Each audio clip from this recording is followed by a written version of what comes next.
Lubang amblas raksasa muncul secara tiba-tiba di tengah kawasan permukiman kota Novosibirsk, Rusia, memicu kepanikan warga.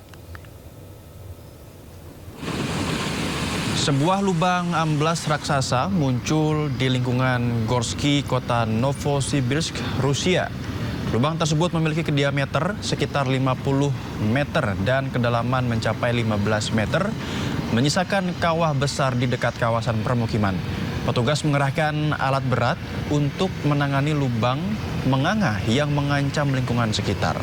Kerusakan tersebut memicu longsoran tanah hingga membentuk lubang raksasa yang menelan sebagian area parkir dan beberapa pohon.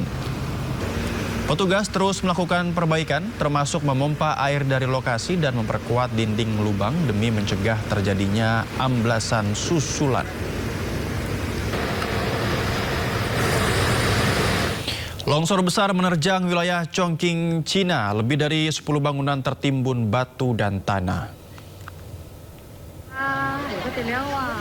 Longsor berskala besar menerjang Kabupaten Otonom Pengshui, Chongqing, Cina.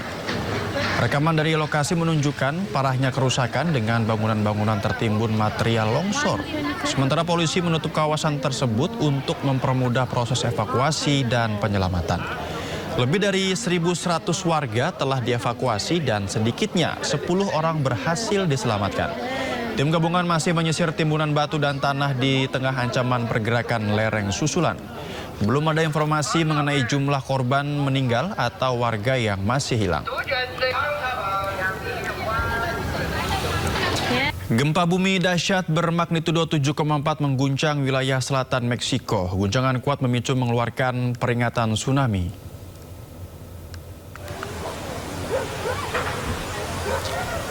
Gempa bumi bermagnitudo 7,4 mengguncang wilayah selatan Meksiko pada Jumat waktu setempat. Menurut Badan Survei Geologi Amerika Serikat, epicentrum gempa berada di lepas pantai Puerto Madero, negara bagian Chiapas dekat perbatasan Meksiko dan Guatemala. Guncangan yang terasa sangat kuat memicu kepanikan di berbagai daerah. Gedung-gedung bergoyang hebat memaksa warga berlari menyelamatkan diri. Sistem peringatan tsunami Pasifik yang berpusat di Hawaii mengeluarkan peringatan tsunami menyusul potensi gelombang yang dapat menghantam sejumlah wilayah pesisir. Dan hingga kini belum ada laporan mengenai korban jiwa maupun kerusakan besar akibat gempa tersebut.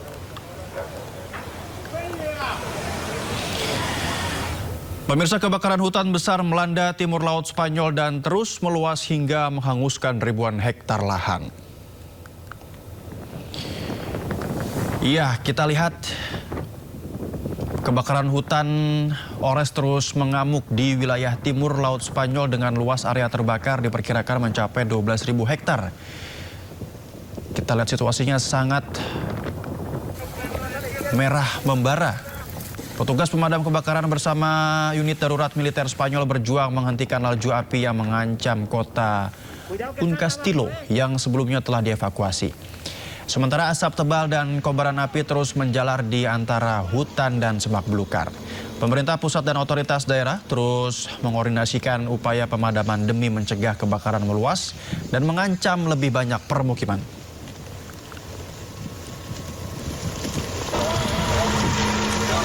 Kita ke informasi lain, pemirsa. Saling serang Iran Amerika Serikat terus berlanjut. Iran meluncurkan rudal-rudal mereka di pangkalan militer Amerika Serikat di Yordania.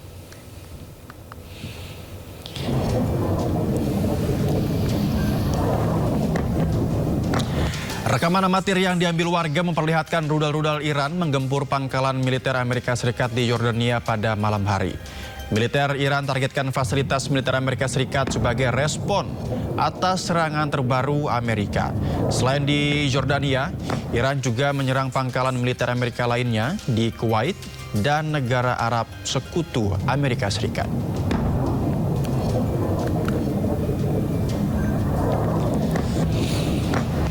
Sebelumnya, militer Amerika Serikat mengklaim telah menghancurkan sebuah menara pengawas di pesisir Teluk Oman yang disebut menjadi bagian dari jaringan pengawasan maritim Korps Garda Revolusi Islam Iran. Rekaman yang dirilis oleh Senkom memperlihatkan sebuah serangan menghantam fasilitas menara pengawas di Pelabuhan Syahid Kalantari, Syabahar di pesisir Teluk Oman. Serangan tersebut memicu kepulan asap tebal yang membumbung ke udara. Senkom mengklaim menara ini merupakan bagian dari jaringan pengawasan maritim milik Korps Garda Revolusi Islam Iran atau IRGC. Menurut pihak Amerika, fasilitas tersebut digunakan untuk memantau pergerakan kapal-kapal komersial yang melintasi Selat Hormuz. Otoritas Iran belum memberikan tanggapan resmi atas klaim serangan tersebut. Pemirsa, ini ada informasi yang di luar dugaan karena salah satu sekolah membuat sebuah MPLS menjadi tidak membosankan di Solo, Jawa Tengah. Sebuah SMP mengemas MPLS dengan tema Piala Dunia hingga belajar pun jadi gembira dan semangat.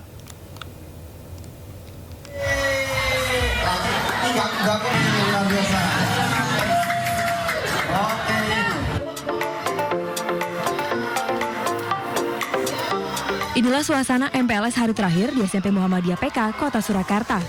Para siswa tampak riang dan semangat mengikuti hari terakhir MPLS yang mengusung tema Piala Dunia.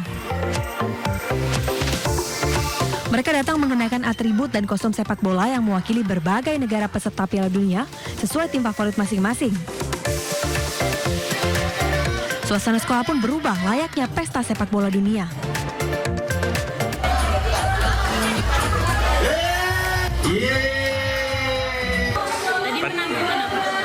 Piala Dunia, tentang Piala Dunia. Menyenangkan, sangat seru. Bisa memperkenalkan lingkungan sekolah. Keseruan berlanjut saat seorang penampil menunjukkan aksi freestyle dengan juggling bola di hadapan ratusan siswa. Atraksi tersebut disambut tepuk tangan dan sorak-sorai dari para peserta MPLS. Tema sepak bola Piala Dunia nih ya, karena momentum Piala Dunia nih. Ada yang pakai jersey Argentina nih, ada yang Spanyol, ada yang Perancis dan sebagainya. MPS kali ini adalah bagaimana mereka bisa mengeksplor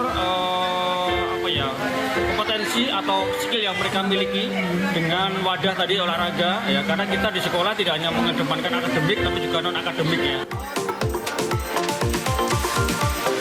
Melalui tema Piala Dunia, siswa diajak memahami nilai perjuangan, kerja keras, sportivitas, dan semangat untuk meraih prestasi hingga ke puncak kesuksesan.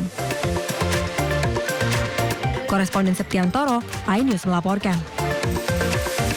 Pemirsa, kita ke informasi pertama, memasuki hari ketiga pencarian 24 penumpang KM Nurul Salsa yang masih hilang usai kapal yang mereka tumpangi tenggelam di perairan Kabupaten Kepulauan Selayar, Sulawesi Selatan. Tim SAR gabungan memperluas area penyisiran hingga 2 mil laut dari titik tenggelamnya kapal. 2 kapal milik Basarnas dan TNI Angkatan Laut serta 1 pesawat intai TNI Angkatan Udara dikerahkan untuk mencari keberadaan para korban.